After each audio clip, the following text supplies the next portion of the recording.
Stock অবজার্ভারের পক্ষ থেকে সবাইকে শুভেচ্ছা জানাই। আজ আমরা কিছু পেনি স্টক পিক করেছি। ওয়াইপিএল, অগ্নিসিস্টেম, সিমটেক্স, দেশবন্ধু, কেয়াকস, ফেকডিল এবং খান ব্রাদার্স। এই স্টকগুলোর মধ্যে কিছু কিছু স্টক নিয়ে আপনারা রিকোয়েস্ট পাঠিয়েছিলেন। চলুন বন্ধুরা এই স্টকগুলো সম্পর্কে বিস্তারিত জেনে নিই।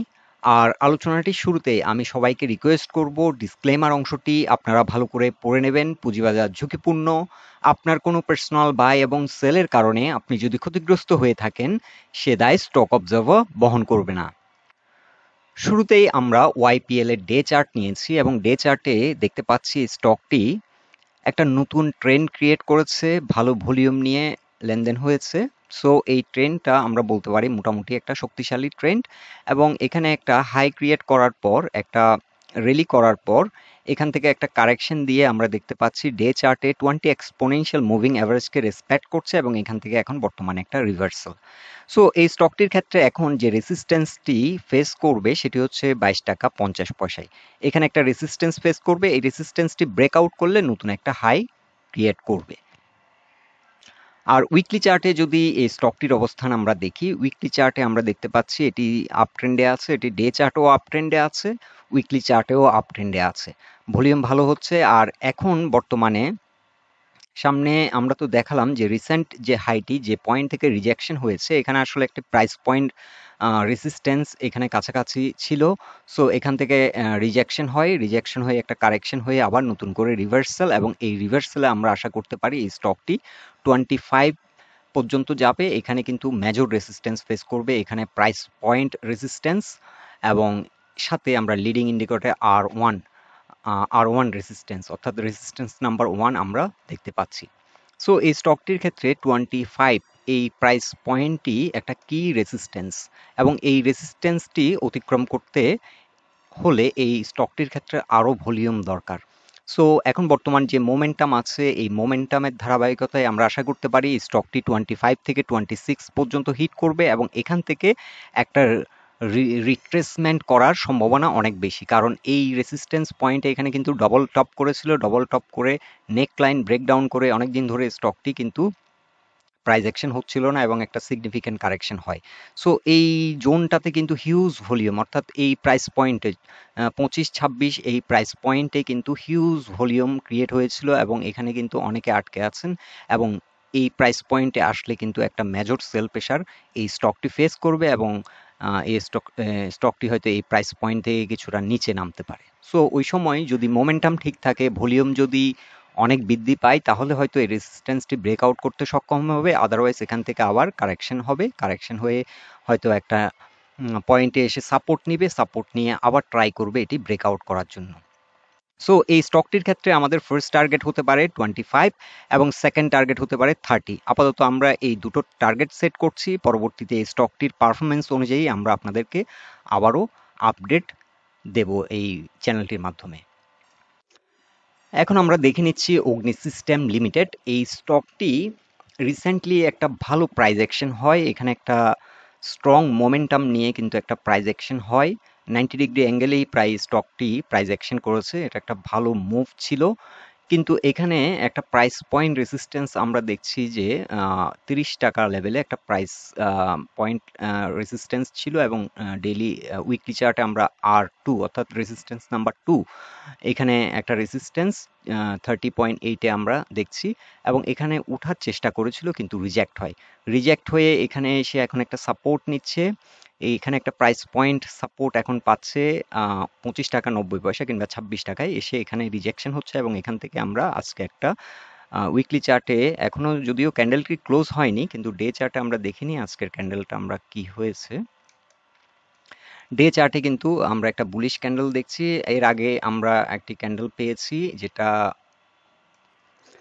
যেটাকে গ্রেভ স্টোন ক্যান্ডেল বলা হয়, এবং এরপরে আমরা কিন্তু একটা বুলিশ এনগালফিং দেখছি। সো এই জোনটাতে কিন্তু কনসলিডেট হচ্ছে ইন বিটুইন প্রাইস পয়েন্ট 26 থেকে 27, এটাতে কিন্তু কনসলিডেট হচ্ছে, অর্থাৎ এই জায়গাটাতে কিন্তু সাপোর্ট নিচ্ছে, সাপোর্ট নিয়ে এখন রিভার্সাল করার চেষ্টা করছে। সো এই স্টকটির আমরা আবারও উইকলি চার্টে যাই। উইকলি চার্টে আমরা এখন যেটা এই স্টকটির জন্য আমরা কি রেসিস্ট্যান্স পয়েন্ট আপনাদেরকে উল্লেখ করেছি 30, 30 এই জোনটাকে এখন হয়তো আবার একটা অ্যাটেম্প্ট নিয়ে ব্রেকআউট করার চেষ্টা করবে, আর ব্রেকআউট করলে আমাদের ফার্স্ট টার্গেট সেট হতে পারে, আমরা সেট করতে পারি 34.6। এখানে এসে আবার একটা রেজিস্ট্যান্স ফেস করবে। সো এখানে আমরা একটি ফিবোনাসি চার্ট ড্র করেছি এবং ফিবোনাসি চার্টে আমরা 161% যে সাইকেলটি সেটি 36.1, অর্থাৎ এই স্টকটি আমরা আপ টু 36 পর্যন্ত এক্সপেক্ট করতে পারি যদি এই কি রেজিস্ট্যান্সটি ব্রেকআউট করে। সো এটা দীর্ঘদিন ধরে কিন্তু সাইডওয়ে করছে, সাইডওয়ে করে এখন সাইডওয়ে ব্রেকআউট দিলে একটা স্ট্রং আবার প্রাইস অ্যাকশন আমরা পাবো এবং আপ টু 36 পর্যন্ত আমরা আমাদের টার্গেট সেট করতে পারি। So overall the trend is strong, এই ট্রেন্ডটাকে একটা স্ট্রং ট্রেন্ড বলা যায়। ভলিউম ভালোই ভলিউমে ট্রেড হচ্ছে, আর এখন কারেকশন হয়ে গেছে, এখন একটা রিভার্সাল আমরা এক্সপেক্ট করতে পারি। এখন আমরা সিমটেক্স ইন্ডাস্ট্রিজ লিমিটেড এই স্টকটির উইকলি চার্ট নিয়েছি। উইকলি চার্টে আমরা দেখতে পাচ্ছি এই স্টকটিও রিসেন্টলি একটা স্ট্রং প্রাইস অ্যাকশন করেছে, করে কিছুটা আমরা দেখতে পাচ্ছি রিট্রেসমেন্ট, এখানে ছোটখাটো একটা কারেকশনও দিয়ে দিয়েছে। আর এই স্টকটির ক্ষেত্রে আমরা কি রেসিস্ট্যান্স পয়েন্ট ড্র করেছি 24.8 এই প্রাইস পয়েন্টে একটা কি রেসিস্ট্যান্স, এখানে একবার এখান থেকে রিজেকশন হয়েছিল, এখানে রিজেকশন হয়েছিল, এখানেও থার্ড অ্যাটেম্পটেও কিন্তু এখান থেকে রিজেকশন হয়েছে। সো এই স্টকটির ক্ষেত্রে 24 টাকা 80 পয়সা হচ্ছে কি রেসিস্ট্যান্স, এবং এই কি রেসিস্ট্যান্সটি ব্রেকআউট যদি করে এই স্টকটির ক্ষেত্রে আবারও একটা স্ট্রং প্রাইস অ্যাকশন আমরা দেখব। এখন এই স্টকটির জন্য বর্তমানে চ্যালেঞ্জিং এরিয়া হচ্ছে 24.8 এই প্রাইস পয়েন্টটি। আর যারা যারা এই স্টকটি হোল্ড করছেন তাদের জন্য এখন টার্গেট সেট করতে পারেন 31। এই রেসিস্ট্যান্সটি বর্তমান যে ভলিউমে ট্রেড হচ্ছে আর বর্তমান যে মার্কেটের মোমেন্টাম যে লেনদেন হচ্ছে, আশা করছি টেক্সটাইল সেক্টর অনেক ভালো করবে এবং এই স্টকটিও মার্কেট পারফরমেন্স এবং সেক্টর পারফরমেন্সের সাথে সাথে ভালো একটা পারফরমেন্স আপনাদেরকে দেখাবে, এবং আপ টু 31 পর্যন্ত আমরা বর্তমানে আমাদের টার্গেট সেট করতে পারি। সো এই স্টকটি এখন বর্তমানে স্ট্রং একটা ট্রেন্ড ক্রিয়েট করেছে, এখানে কারেকশন হয়েছে, এখন আবার আমরা একটা রিভার্সাল দেখব বলে আশা করছি। আপনারা আপনাদের টার্গেট এখানে সেট করতে পারেন, আর যারা ডে টু ডে ট্রেডার আপনারা চাইলে এই রেসিস্ট্যান্স পয়েন্টগুলো মেনশন আপনারা নোট করে নিতে পারেন। 24.8 কি রেসিস্ট্যান্স, এরপরে রেসিস্ট্যান্সটি হবে 27.8, এরপরে 29.4 এবং আপ টু 31.7 এ এসে 61% ফিবোনাসি চার্টে আমরা যেটা দেখতে পাচ্ছি একটি সাইকেল কমপ্লিট করতে পারে। এখন আমরা উইকলি চার্টে দেশবন্ধু পলিমার লিমিটেড এই স্টকটির অবস্থান যদি দেখি, তাহলে আমরা দেখতে পাচ্ছি যে এই স্টকটি অনেকদিন ধরে দীর্ঘদিন ধরে একটা ডাউন ট্রেন্ডের মধ্যে ছিল। সেই ডাউন ট্রেন্ডের যে একটা নেগেটিভ প্রভাব ছিল দীর্ঘদিন ধরে, সেটিকে ওভারকাম করে এখন একটা পজিটিভ ট্রেন্ড ক্রিয়েট করেছে, এখন নতুন একটা ট্রেন্ড ক্রিয়েট করেছে আপ ট্রেন্ড, যেটা উইকলি চার্টে আমরা দেখতে পাচ্ছি স্টকটি এখন আপ ট্রেন্ডে আছে এবং পিভট পয়েন্টের উপরে এই উইকে এখন দাঁড়াতে সক্ষম হয়েছে। সো এই স্টকটির ক্ষেত্রেও আমরা একটা স্ট্রং প্রাইস অ্যাকশন দেখতে পাচ্ছি, ভলিউম বৃদ্ধি পাচ্ছে এবং গ্র্যাজুয়ালি স্টকটি এখন আশা করছি যে তার যে রিসেন্ট প্রিভিয়াস হাই যেটি ছিল সেটি 29, এখন এই স্টকটির গন্তব্য হচ্ছে 29.4। তবে যাত্রাপথে এখানে অনেকগুলো রেসিস্ট্যান্স আছে, এখানেও একটা এখন প্রাইস পয়েন্ট রেসিস্ট্যান্স ফেস করছে 21.1, এবং এরপরে এসে 22.6 আবার রেসিস্ট্যান্স ফেস করবে এবং স্ট্রং রেসিস্ট্যান্স হবে 23.8, এবং এখানে একটা প্রাইস পয়েন্ট রেসিস্ট্যান্স হচ্ছে 26। সো স্ট্রং রেসিস্ট্যান্স হবে 23.6 থেকে 25.9 কিংবা 26। এই দুটো রেসিস্ট্যান্স কিন্তু শক্তিশালী রেসিস্ট্যান্স, কারণ এখানে অনেক ভলিউম আছে, এখানে কিন্তু একটা মেজর সেল প্রেশার ফেস করবে 26-এ। সো 26 থেকে 27 এটা কিন্তু এই স্টকটির জন্য খুব চ্যালেঞ্জিং একটা এরিয়া, এবং এখন বর্তমান যে ভলিউম হচ্ছে এই ভলিউম যদি এই ভলিউমে আগায় তাহলে এই রেসিস্ট্যান্সটি ব্রেক করতে সক্ষম হবে না, কারণ এখানে একটা হিউজ ভলিউম আমরা দেখতে পাচ্ছি এই জোনটাতে 26 থেকে 27-এ হয়েছে। সো এই স্টকটি যদি ভলিউম আরও বৃদ্ধি না পায় তাহলে কিন্তু এই জায়গা থেকে রিজেকশন হবে। সো এটার জন্য কি রেসিস্ট্যান্স আমরা বলতে পারি 26 থেকে 27, এটা একটা কি রেসিস্ট্যান্স। আর এখানে যে রেসিস্ট্যান্সগুলো আছে এখন বর্তমান যে মোমেন্টাম, মার্কেটের যে লেনদেনের যে ধারাবাহিকতা এবং এই স্টকটির যে ভলিউমে লেনদেন হচ্ছে, গ্র্যাজুয়ালি এটি 25 পর্যন্ত হিট করবে বলে আমরা আশা রাখি। আর একটি ব্যাপার, আমরা ডে চার্ট দেখছি না, কারণ উইক চার্টের মধ্যে কিন্তু ডে চার্টও ইনক্লুডেড। এখানে আমরা মোটামুটি ওভারঅল মার্কেট এর একটা লঙ্গার হরাইজনে আমরা একটা পিকচার দেখছি। সো ডে চার্ট এখানে সবসময় ইম্পর্টেন্ট না, তবে আপনারা যারা ডে টু ডে ট্রেড করেন তাদের জন্য ইম্পর্টেন্ট। আপনারা ডে চার্টও কিছু রেসিস্ট্যান্স আছে সেগুলো কাইন্ডলি দেখে নেবেন। সো আমাদেরকে কয়েকজন ফ্রেন্ড রিকোয়েস্ট করেছেন কেয়াকস নিয়ে একটা আপডেট দেওয়ার জন্য। বন্ধুরা, কেয়াকস নিয়ে আসলে আপডেট দেওয়ার মতো তেমন কিছু দেখতে পাচ্ছি না। এখানে ফ্লোর প্রাইসে আছে, ফ্লোর থেকে ওঠার চেষ্টা করছে। সো এই স্টকটির জন্য চ্যালেঞ্জ হচ্ছে 6 টাকা 80 পয়সার উপরে দাঁড়ানো। এটা উইকলি চার্টে 20, 50 এবং 200 এক্সপোনেনশিয়াল মুভিং অ্যাভারেজের নিচে অবস্থান করছে, যার কারণে এই স্টকটি ডেড হয়ে আছে। এটাতে তেমন একটা মুভমেন্ট আমরা পাচ্ছি না। সো এটা হয়তো এখন যেহেতু মার্কেট পারফরমেন্স করছে, এটা গ্র্যাজুয়ালি এটা 6.8-এর উপরে আসবে, এবং আসলে তখন একটা প্রাইস অ্যাকশন হবে, এবং আপ টু এটার জন্য কি রেসিস্ট্যান্স হবে 8.1, কারণ এখান থেকে একবার দুবার রিজেকশন হয়েছে, এবং এই জোনেও কিন্তু ভালো একটা ভলিউম আছে, এই জোনেও কিন্তু ভালো ভলিউম আছে। আপাতত এটার কি রেসিস্ট্যান্স হচ্ছে 8.1, এবং এরপর যদি এটি অনেক ভালো করে এই রেসিস্ট্যান্সটি অতিক্রম করতে পারে, তাহলে 9.4 এ এসে একটা মেজর রেসিস্ট্যান্স ফেস করবে, এবং আপ টু এটা 10 থেকে 11 টাকা পর্যন্ত প্রাইস অ্যাকশন হতে পারে।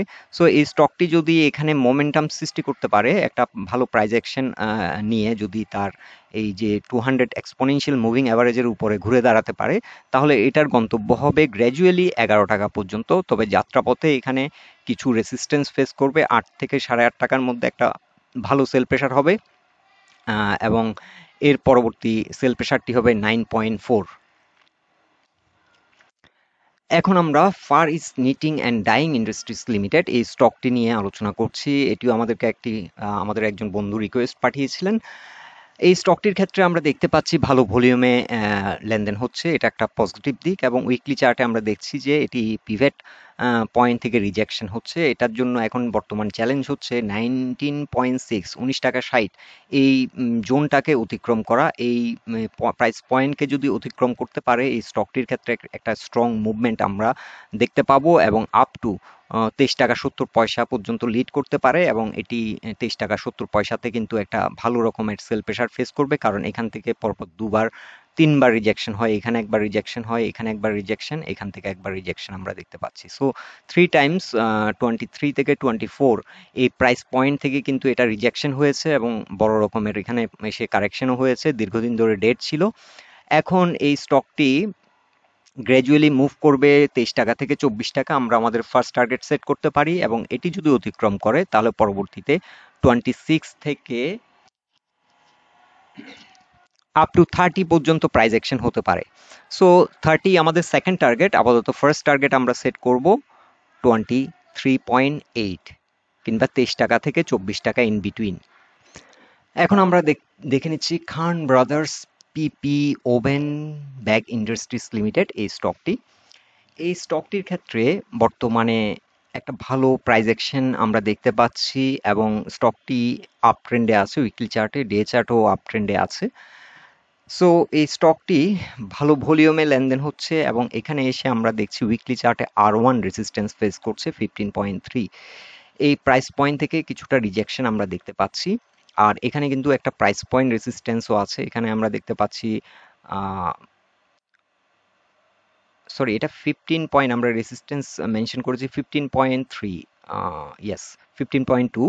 সো 15 টাকায়ও এখানে কিন্তু একটা রেজিস্ট্যান্স আছে 14.7, এখানে রেজিস্ট্যান্স প্রাইস পয়েন্ট, এটিকে কিন্তু ব্রেকআউট করেছে, এবং এখানে আমরা দেখতে পাচ্ছি 15.2 থেকে 15.7 এখানে প্রাইস পয়েন্ট রেজিস্ট্যান্স আছে। এখানে এর আগেও রিজেকশন হয়েছিল, এবং এই পয়েন্ট থেকে এর আগেও একবার রিজেকশন হয়। সো আমরা বলতে পারি যে 15 থেকে 15.5 এই জোনটা হচ্ছে এই স্টকটির জন্য একটি কি রেসিস্ট্যান্স জোন, এবং এই জোনটাকে যদি অতিক্রম করতে পারে এই স্টকটি আপ টু 21.3, 21 টাকা 30 পয়সা পর্যন্ত প্রাইস অ্যাকশন হতে পারে। সো এই স্টকটির জন্য এখন মেজর চ্যালেঞ্জ হচ্ছে 15 টাকা 50 কিংবা 16 টাকার উপর ঘুরে দাঁড়ানো। এই 16 টাকার উপর যদি এটি দাঁড়াতে পারে, তাহলে এটা আমরা পরবর্তী টার্গেট আমরা সেট করতে পারি 21.3। আদারওয়াইজ এখান থেকে এটা আবার রিজেকশন হবে। তবে বর্তমানে আমরা যে এই ট্রেনটি দেখছি মোটামুটি একটা শক্তিশালী ট্রেন উইথ গুড ভলিউম, এবং এই ভলিউমের ধারাবাহিকতা যদি ঠিক থাকে তাহলে হয়তো এই স্টকটি আমরা দেখব খুব হয়তো বেশি সময় নিবে না এই রেসিস্টেন্সটি ব্রেক আউট করতে। সো এই স্টকটি আপনারা চাইলে আপনাদের ওয়াচ লিস্টে রাখতে পারেন, যারা আপনারা এন্ট্রি দিয়েছেন চাইলে হোল্ড রাখতে পারেন। এখান থেকে হয়তো কিছুটা রিট্রেস করতেও পারে, করে এখান থেকে আবার নতুন করে শক্তি নিয়ে এটা একটি ব্রেকআউট করে নতুন একটা হাই ক্রিয়েট করবে। সো যারা ডে টু ডে ট্রেড করেন তারা আমাদের এই ফিবোনাসি চার্টগুলো দেখে নিতে পারেন। এখানে R2 রেজিস্ট্যান্স 16.5, R3 18.3, এগুলো হচ্ছে কি রেজিস্ট্যান্স, যেখানে মেজর সেল প্রেশার আসবে 18.4, 16.3, এবং বর্তমানে একটা কি রেজিস্ট্যান্স পয়েন্টের থেকে আমরা দেখছি যে রিজেকশন হচ্ছে 15.2। সো এগুলো ছিল রেসিস্ট্যান্স। আর সাপোর্ট যদি চিন্তা করেন এই স্টকটির জন্য এখন মেজর সাপোর্ট হবে 13.3। এখানে এখানে এসেও কিন্তু আমরা রিজেকশন দেখেছি, এখান থেকে নামার চেষ্টা করেছিল কিন্তু রিজেকশন হয়, এবং এখানে কিন্তু সাপোর্ট নিয়েছে 13.3-তে।